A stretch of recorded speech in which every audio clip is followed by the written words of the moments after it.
అథవా యోగినామేవ కులే భవతి ధీమతాం ఏతద్ధి దుర్లభతరం లోకే జన్మ యదీదృశం.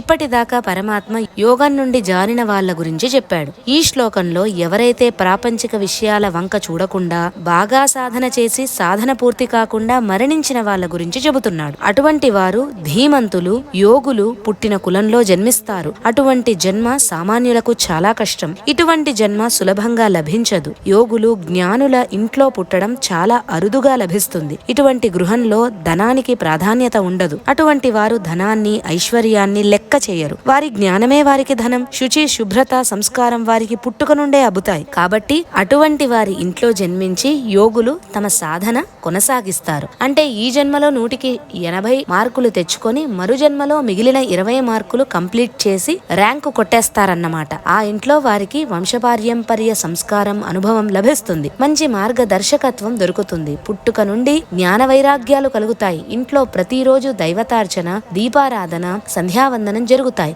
కాబట్టి వాటికి అలవాటు పడతాడు. చిన్నప్పటి నుండి అధ్యాత్మ విచారణ, యోగ సాధన, నియమనిష్టలు, మంచి గ్రంథాలు చదవటం అబ్బుతాయి. కాబట్టి క్రితం జన్మలో ఎక్కడ వదిలిపెట్టాడో అక్కడ నుండి సాధన మొదలు పెడతాడు.